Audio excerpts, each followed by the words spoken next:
A historic garden hiding a host of hidden spirits, a mountain lodge where the souls of those lost in the darkest of winter still linger, and an old military fort hiding ghastly secrets and terrifying paranormal activity. Are you sure you're ready to explore the most haunted places in Washington?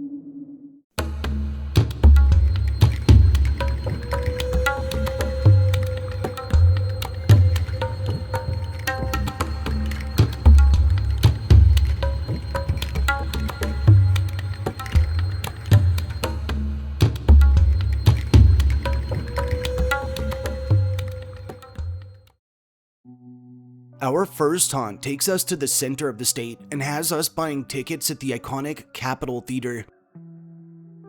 The Capitol Theater, located in Yakima, Washington, is a historic performing arts venue that welcomes thousands of visitors each and every year through its very ornate doors. And according to local legend, some of those visitors may not entirely be alive.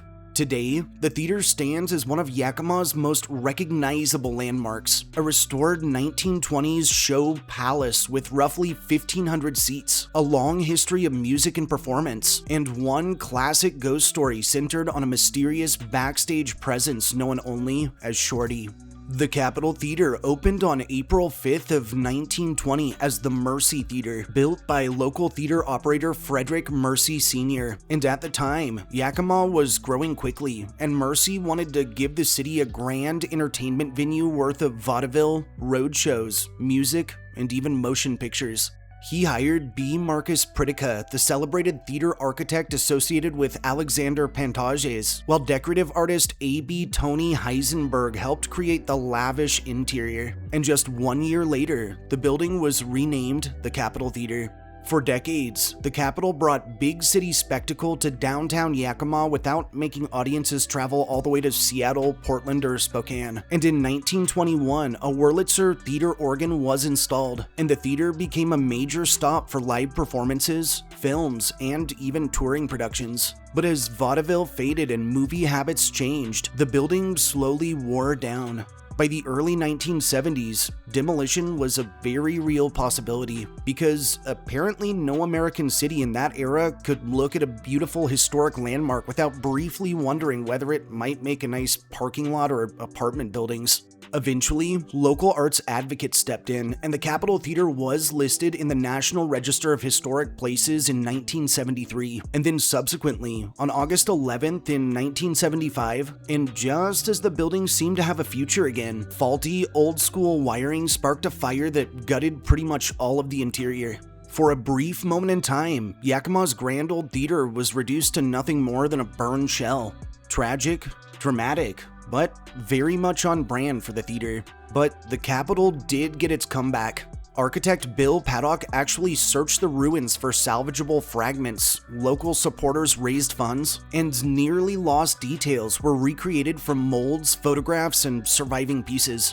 Even Tony Heisenberg returned in his 80s to paint the new ceiling mural, making the restored Capitol his final commissioned project.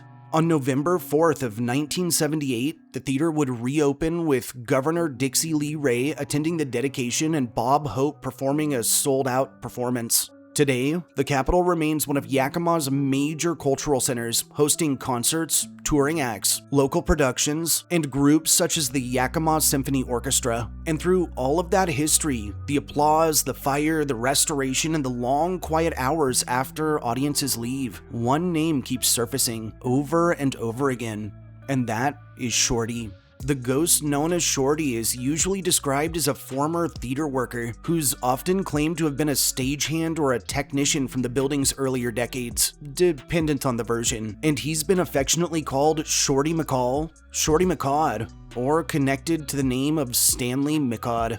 The most repeated story says he died by suicide inside of the theater after an unhappy love affair, while another version ties him to the 1975 fire. Whatever the case, Shorty has become the Capitol's resident spirit, and staff stories make it clear he is not content to stay quietly tucked away in the building's past. Whatever the case, Shorty has become the Capitol's resident spirit, and staff stories make it clear he's not content to just stay quietly tucked away in the building's past. The most famous part of this haunting is Shorty's door, associated with the old organ loft. Now, staff have found this door open after it was certainly closed, or closed after it was most definitely left open. And while that may seem a small phenomenon in the middle of the day when there's a bunch of people running around, at night, in an empty theater when the seats are dark, the stage quiet, and every hallway feels just a little bit too long, a door with a mind of its own is more than enough to get your attention. And Shorty doesn't seem to just limit himself to one doorway, as around the theater, people have also reported footsteps, knocks, shuffling sounds, voices near the basement and service elevator, missing items that turn up in strange places, and lights coming on when no one is supposed to be inside. And there are also stories of a gray mist that moves across the technical grid, as if something human-shaped is still making its way through the backstage spaces long after the crew has gone home. What makes Shorty especially interesting is that he's not always described as frightening. Some stories make him seem almost helpful, including one tale of an old disconnected heater in the box office turning on when the room was too cold, which honestly is kind of thoughtful ghost behavior. While some spirits slam doors, Shorty apparently sees a cold employee and thinks, no, we can do better than this. Today, the Capitol Theater embraces Shorty as part of its core identity. The theater's history alone is already dramatic enough. The grand opening, its famous architect, the 1975 fire, its impressive restoration, and more than a century of performances in downtown Yakima. But the ghost stories give the building something extra. That feeling that when the curtain finally falls and the crowd leaves, the Capitol is still not quite empty. Old theaters like this have always lived somewhere between fiction and atmosphere, between the spotlight and the dark, and what's just beyond it. And at the Capitol, that darkness has a name. Our second haunt lands us in the Emerald City itself and has us taking a stroll through the Kubota Gardens. Kubota Gardens, located in Seattle's Rainier Beach neighborhood, is a 20-acre Japanese garden filled with ponds, bridges, waterfalls, winding paths, stonework, and towering northwest greenery. By day, it's one of the city's most peaceful public spaces, but according to local ghost lore, the garden's quiet beauty has another side after dark, one where the paths feel a little too empty, the wind sounds just a bit too human, and where one might find themselves a little nervous to cross one of its iconic bridges. The Kubota Garden was the life's work of Fujitaro Kubota, a Japanese immigrant and self-taught gardener who founded the Kubota Gardening Company circa 1923. And in 1927, he would acquire 5 acres of logged-off swamplands near Rainier Beach and begin transforming them into a display garden that blended Japanese design traditions with Pacific Northwestern plants and materials. Which is a polite way of saying he looked at a swampy, cut-over patch of land and somehow saw a masterpiece, where most of us would just see mosquitoes and regret. Over the following decades, Kubota expanded the property, built his business there, and shaped the landscape into something deeply personal. The garden became a nursery, a family home, a gathering place, and a living example of what he called an American Japanese garden. Not a copy of a specific garden in Japan, but a landscape rooted in Japanese design and adapted to climate, plants, stones, and the spirit of the Northwest. Sadly, World War II would interrupt this work when, like many Japanese American families on the West Coast, the Kubota family was forcibly incarcerated, spending the duration of the war in Minidoka in Idaho, while his garden was left untended and overgrown. After returning to Seattle in 1945, however, Fujitaro and his family restored the property and continued developing it, which makes this garden not just beautiful, but stubborn in the best possible way. One of Kubota's major later additions was the mountainside, which was built in 1962 and is a 65-foot tall landscape feature with cliffs, ponds, waterfalls, and carefully placed stones. After Kubota's death in 1973, the future of the property became somewhat uncertain, but swift preservation efforts would save it, and the core garden was designated a Seattle landmark in 1981, with the city of Seattle purchasing the property in 1987 and, over time, turning it into a public park. Today, it remains open as one of Seattle's most distinctive green spaces, maintained through the work of Seattle Parks and the Kubota Garden Foundation. After dark, however, that peacefulness starts to feel a little different. You see, while Kubota Garden's ghost stories are not built around one famous named spirit and are often quieter than some other haunts, this deceptive silence honestly makes them all the more creepier. You see, this is not a place where something jumps out of a closet. It's a life work with twisting winding paths, towering tree tunnels, and the constant melodic sound of moving water that starts to feel less relaxing and more like the garden is whispering under its breath. The most repeated ghost story centers on the Heart Bridge, and visitors crossing the bridge have described the sudden sensation of unseen male spirits rushing past them, close enough to feel but impossible to see, while others describe strange wind-like sounds, low moaning noises, or the strong sense of a presence gathering near the bridge after dark.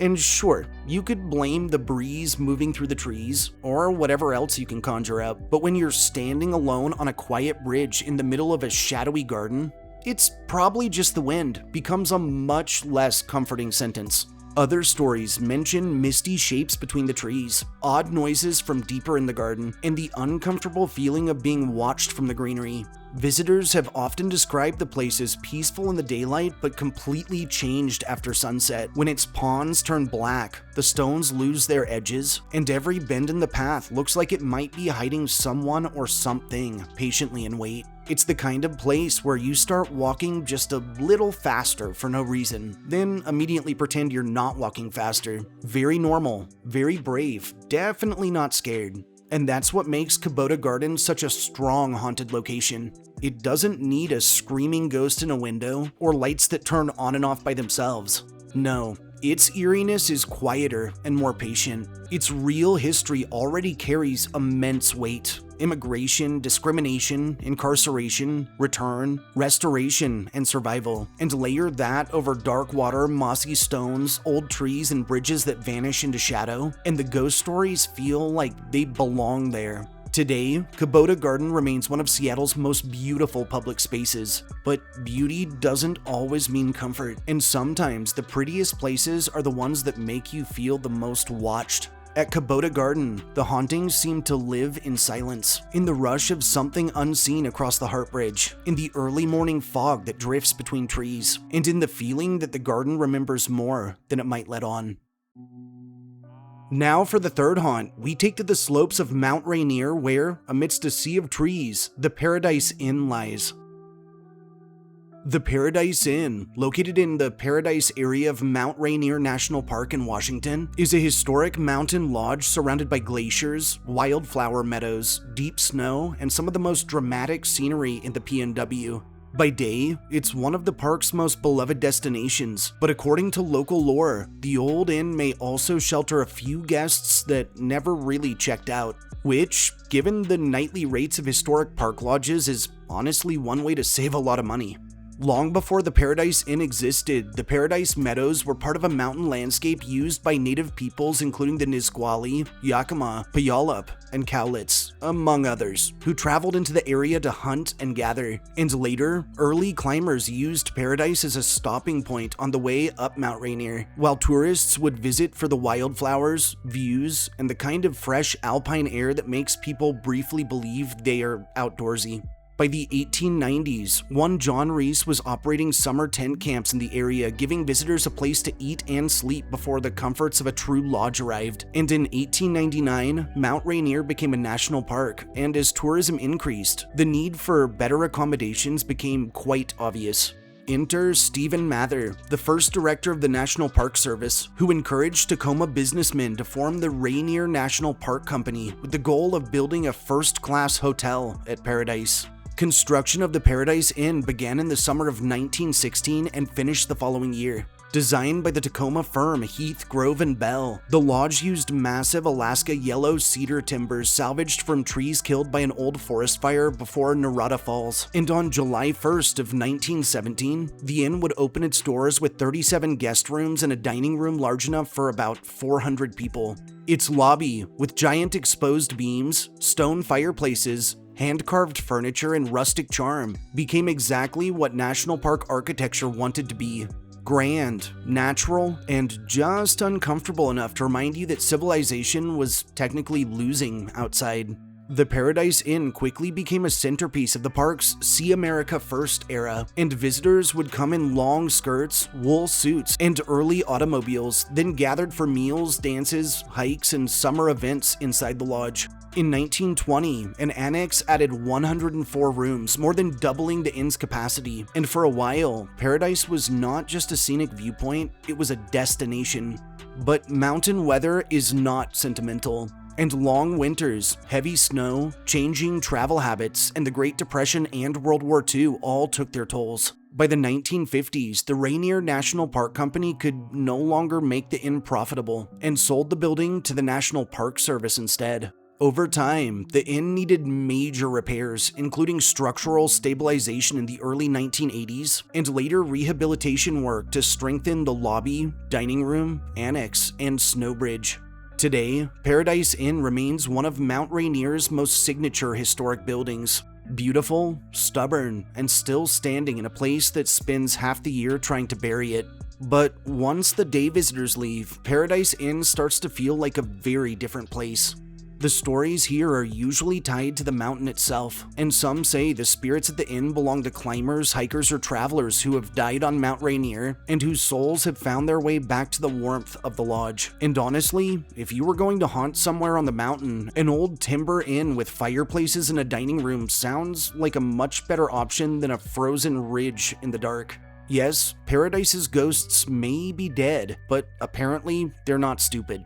Both guests and staff have described the feeling of being watched in quiet rooms and empty hallways. Others tell of furniture scraping across floors in empty rooms. Footsteps move where no one is visible. Movement has been spied inside vacant spaces. And hushed whispers and light switching on or off without warning are a commonplace. The hauntings here are the kind that make you stop mid-sentence, look towards a hallway or doorway, and suddenly become very interested in not being the last person awake.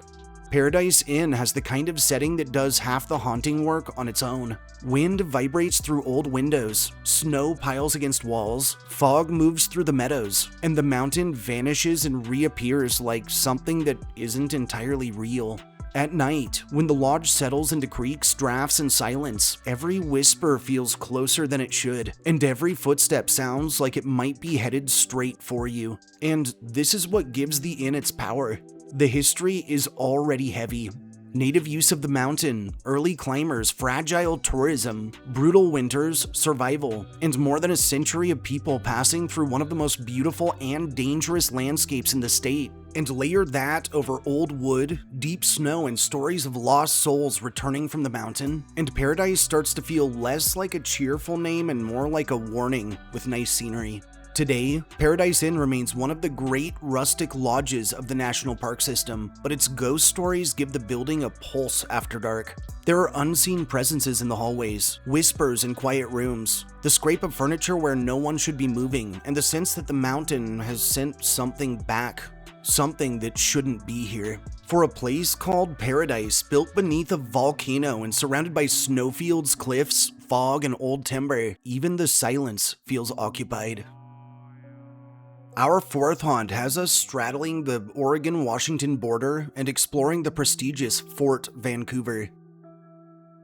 The Fort Vancouver National Historic Site, which is located where else but in Vancouver, Washington, is one of the Pacific Northwest's most important historic landmarks. A reconstructed fur trade fort, military post, archaeological site, and riverside landscape where centuries of history still seem to press up through the soil. Today, visitors come for the stockade, museums, barracks, gardens, and living history programs, but long-standing local lore suggests the grounds hold more than just old foundations and interpretive signs. For around Fort Vancouver, the past does not feel finished, and sometimes, according to its stories, it still walks amongst the living.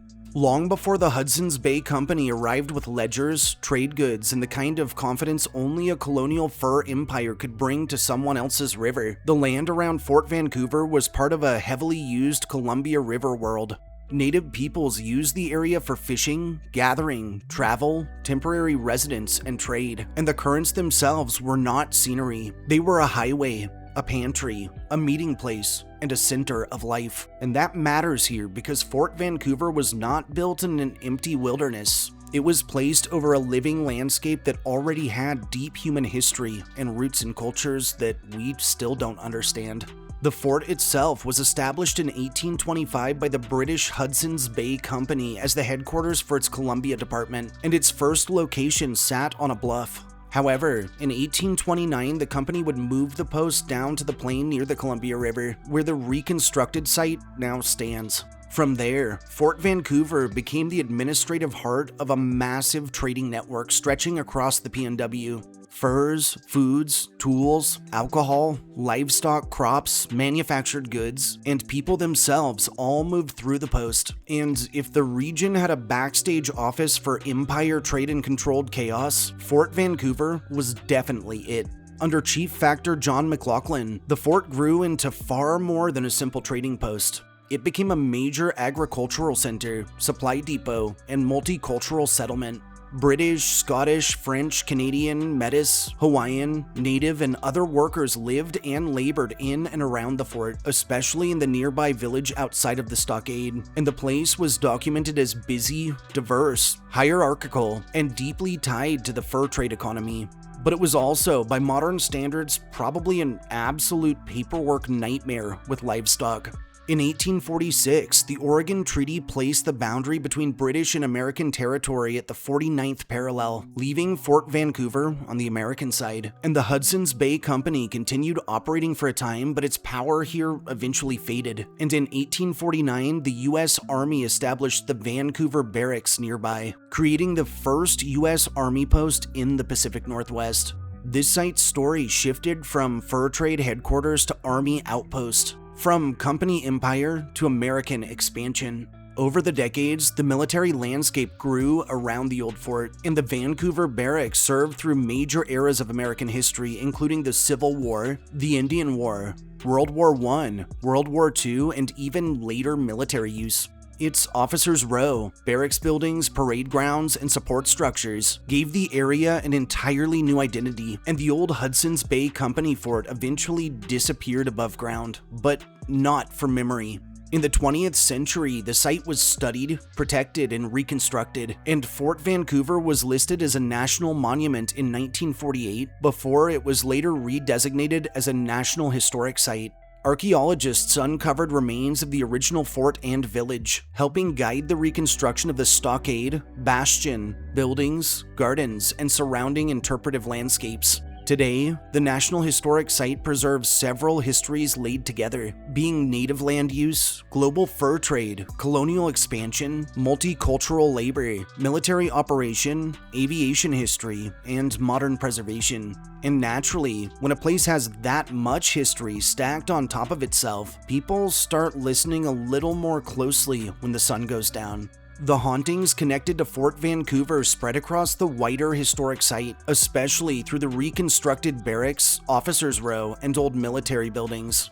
This is not a one haunted room type of situation with one tidy ghost. It's an entire historic landscape with restless energy moving constantly through it. Footsteps are heard when no one else is nearby. Doors open and close on their own, knocks sound from empty spaces, cold spots settle into rooms, shadowy figures appear where no one should be standing, and that old familiar feeling of being watched? Well, apparently, Fort Vancouver offers that with no extra admin fee.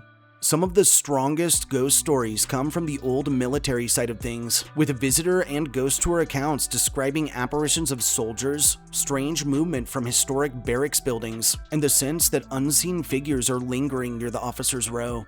That part of the haunting feels almost built into place. For more than a century, soldiers lived, trained, worked, recovered, and died in the area. A former military post is practically designed to collect echoes, and Fort Vancouver seems to have kept plenty of them. The aforementioned officers' row carries its own heavy atmosphere, and the historic houses there have been associated with disembodied footsteps, doors moving by themselves, ringing phones with no clear source, cold spots, and other small disturbances that turn very quickly from old house noises into, okay, who else is here? Old houses already have a way of making every creak feel personal. And you add a long military past, empty hallways, and stories of objects moving around on their own, and suddenly your brain starts politely suggesting that maybe it's nicer outside.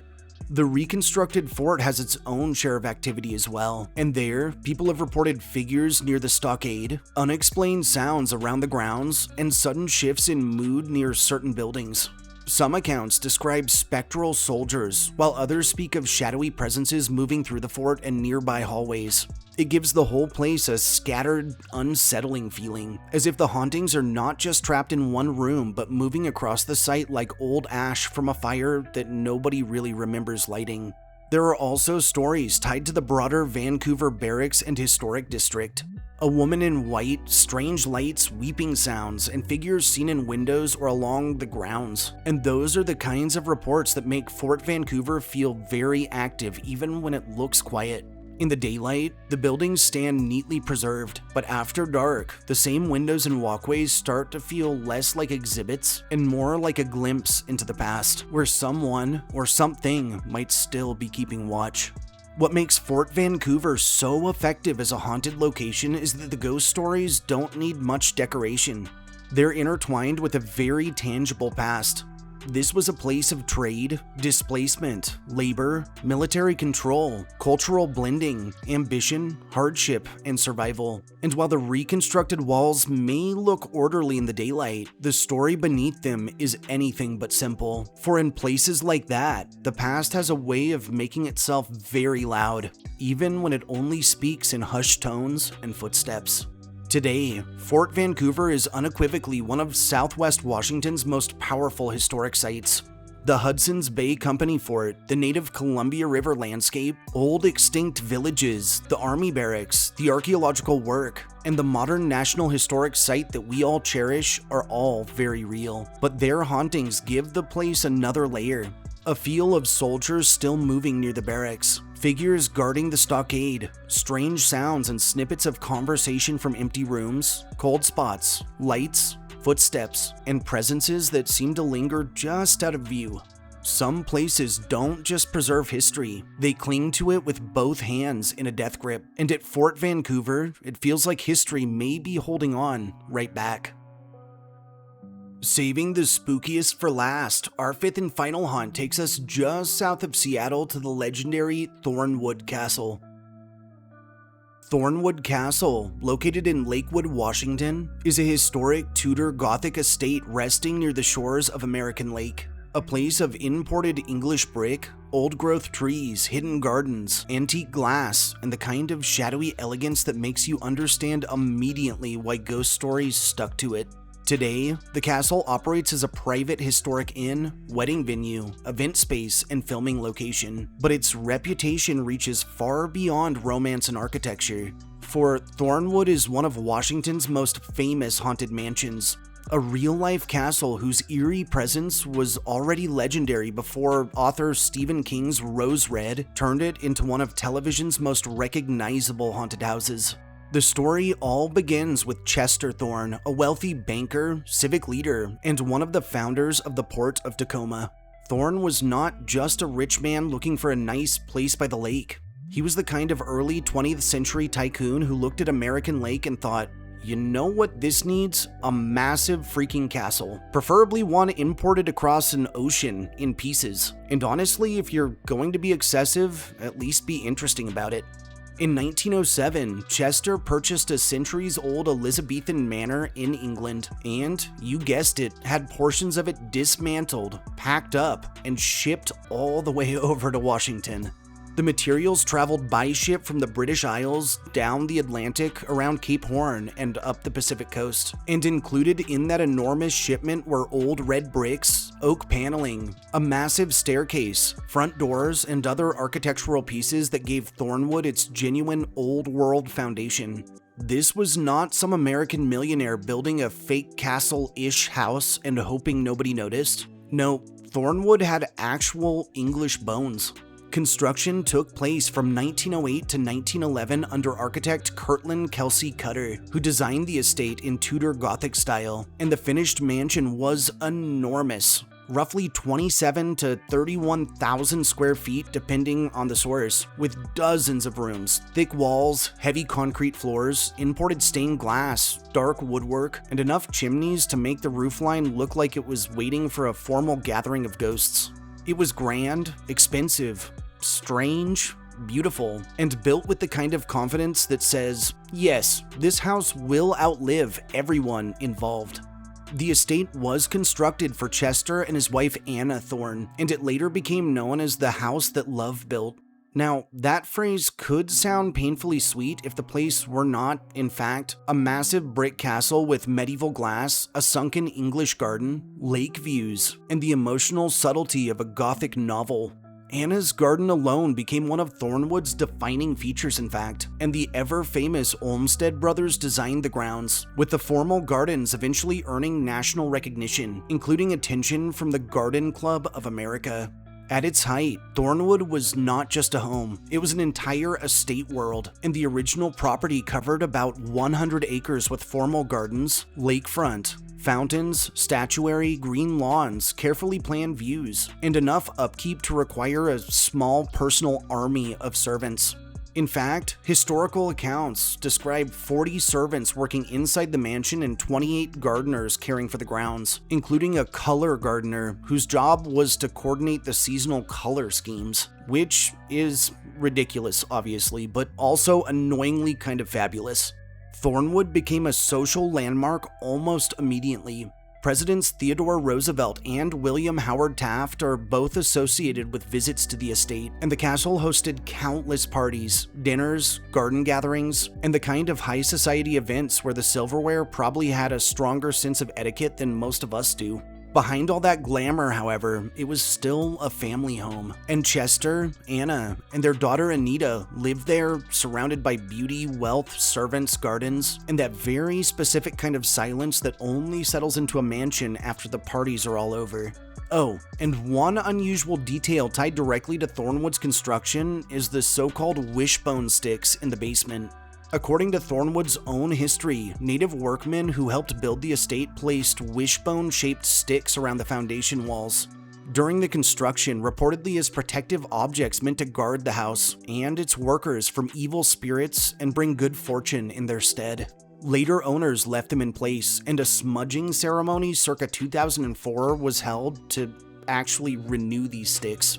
It's certainly one of the strangest details in the house's story.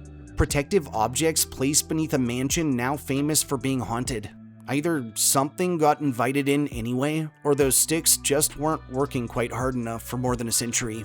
Chester Thorne died at Thornwood in October of 1927 after a lingering illness, and his death marked a major event in Tacoma, where flags were flown at half-mast, and many mourned the loss. Just weeks later, another troubling incident struck the family when Chester's son-in-law, Cadwallader Corus, was injured by a rifle discharged at the estate. Now, contemporary reports describe it as an accident, but the full circumstances were never publicly released. And for a house already built like a Gothic set piece, history really did not go out of its way to avoid giving future ghost stories something to work with.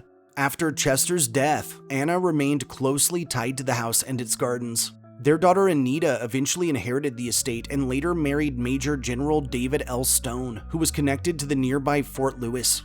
Sadly, Anna would die in 1954, and after General Stone's death in 1959, Anita would sell the property.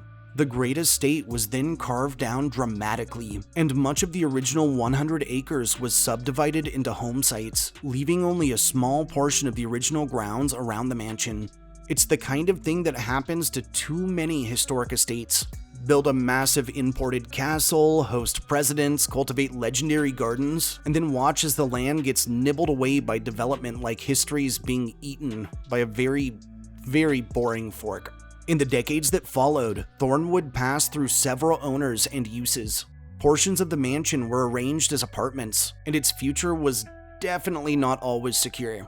Finally, however, the property was added to the National Register of Historic Places in 1982, helping recognize its architectural and historical importance. And later, restoration efforts brought back much of its original character, including the famous sunken gardens. Eventually, Thornwood became the historic inn, event venue, and private estate visitors know and love today. Then came Stephen King. In the year 2000, Thornwood received a major burst of pop culture immortality when it was used as the mansion in Stephen King's Rose Red, a miniseries based off of his book that aired in 2002. In the show, the house became a massive haunted mansion in Seattle, expanded through visual effects into something even larger and more impossible than the real Thornwood. The fictional Rimbauer family, Rose Red Mansion, and paranormal backstory were invented for the book, not actual Seattle or Lakewood history, which is kind of important because the real house already has more than enough going on without borrowing a cursed fictional bloodline. The filming, however, deepened Thornwood's haunted reputation, but the castle was never going to need much help in that department anyway. Its red brick walls, heavy woodwork, old glass, dark staircases, formal rooms, fountains, lake mist, and a garden that feels like it should come with a warning from some governess. The place was not exactly fighting the haunted allegations. Rose Red just gave millions of people permission to look at Thornwood and say, "Oh yeah, obviously that house has its things going on." The hauntings at Thornwood are what make it worthy of being the #1 location on this list, because they're not limited to just one hallway, one bedroom, or one tidy ghost story. The activity here spreads across the mansion, to the staircases, the bedrooms, the gardens, the lakefront, and the Great Hall. Some are tied directly to the Thorne family, while others feel like they're echoes from the estate's social life. The sounds of phantom parties, moving lights, breaking glass, shadows, music, and figures who appear dressed for events that ended generations past. Thornwood doesn't feel like a house with a ghost. It feels like a house that never fully let go of the old world. It feels like a house that never fully let the old world go. The most commonly reported spirit here is Chester Thorne himself, and accounts describe him appearing in or near his former bedroom, sometimes walking through the room and disappearing into the nearby bathroom. Other versions place him near the gardens or fountains, still moving through the estate as if checking on the home he spent a fortune on, and a truly absurd amount of international shipping to create. And honestly, if any ghost has a reason to stay attached to a house, it's old Chester, because he didn't just build Thornwood, he pulled it across an ocean and placed it beside American Lake with a purpose. Chester's room is also linked to strange electrical activity. Haunted accounts describe light bulbs found unscrewed or lights behaving oddly in the space connected to him. And one story says Chester dislikes bright lights, which is such a specific ghost preference that it almost becomes more believable. Some spirits throw things, some bang on walls, but Chester Thorne apparently walks into his room and thinks, "It's way too bright in here." And for the owner of a massive Tudor Gothic-style castle, that honestly tracks. Anna Thorne is the other major presence in the house. She is often said to appear in or near her former room, sometimes seated by a window overlooking the gardens she so loved in life. And some guests have described seeing her reflection in an old mirror or glimpsing her looking towards the grounds. Her presence feels different from Chester's. Less commanding, maybe, but not less powerful. It's the feeling of someone still attached to the beauty, the memory, and a place that she never entirely left behind. And then there are stories of the ghosts of Chester and Anna sighted together. They've reportedly been seen standing near the staircase dressed formally as though preparing to attend one of their grand parties that once filled the mansion with music, conversation, and enough old money to make the furniture nervous. The couple always appears briefly then vanishes. In another house, that might sound almost too theatrical, but at Thornwood, it feels completely natural. In fact, the whole mansion looks like it was just built for this exact kind of entrance. The phantom parties are some of Thornwood's strongest and most unsettling stories. People have described ghostly gatherings in the Great Hall, voices, music, dancing, movement, laughter, and even the sound of glasses clinking or even breaking. One story attributed to owner Deanna Robinson describes a room suddenly seeming to fill with a hazy cocktail party from another time that was so vivid that she felt less like the owner of the house and more like an intruder in someone else's goings-on. And that's what makes Thornwood so eerie. The ghosts don't always appear as isolated figures. Sometimes the whole house seems to slip backwards, as if the mansion briefly remembers itself at its height and drags the rooms with it. Other reports focus on a child apparition seen near the lake, who's often described as a small figure playing by the water that vanishes when anyone gets too close. And that image really sticks with you. A mansion beside a dark lake already has a certain atmosphere built in, but a childlike apparition near the shoreline changes the entire feel of the place. Suddenly, the water doesn't look so peaceful. It looks like a veil that's keeping a secret. The rooms connected to Anna and the family are also said to produce smaller disturbances, shadows, odd reflections, unexplained sounds, and, in some versions, piano music heard when no one is playing. These are the kinds of details that give a haunted house texture. Not every haunting has to crash through the room like it's auditioning for a horror flick. Sometimes it's a subtle reflection that holds for 1 second too long. A note from a piano heard emanating from an empty room, a creak that stops the moment you turn your head, or something more sinister. And Thornwood is full of those little moments, the kind that makes you feel like the house noticed you first. What makes Thornwood especially unnerving is that the hauntings are not usually described as random chaos. They all tend to feel personal. Chester is connected to his room, his lights, his estate. Anna is connected to the garden. The parties return to the Great Hall. The child remains near the lake. This activity has a pattern of sorts, almost like the house is replaying pieces of itself. Not violently or sloppily, mind you, but elegantly, which somehow makes it worse. A messy haunting is scary enough. A well-organized haunting feels like the house has been doing it for a long time and knows exactly how to get under your skin. The protective wishbone sticks in the basement add one more strange layer. Whether viewed as a construction tradition, spiritual protection, or as part of the house's living lore, they sit beneath a mansion known for apparitions, phantom music, strange lights, and figures that vanish into rooms. And that gives Thornwood a beautifully eerie contradiction. A house guarded against evil, yet crowded with presences. And maybe the protection works. Maybe that's why the spirits here feel less like invaders and more like residents. Or maybe Thornwood is simply the kind of place where the dead are not trying to break in, they're already home. That's why Thornwood earns its place at the top.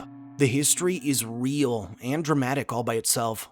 The undying love of Chester and Anna Thorne, Kirtland Cutter's intricate design, imported English materials, Olmsted gardens, presidential guests, family tragedies, subdivision, restoration, and national recognition. And the hauntings here only turn it into something bigger.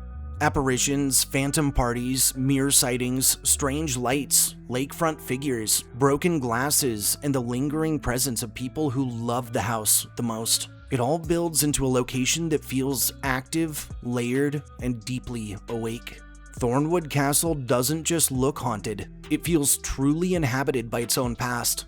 Though the mansion was built between 1908 and 1911, it carries older materials, older rooms, and older shadows. And maybe that's what makes it so powerful.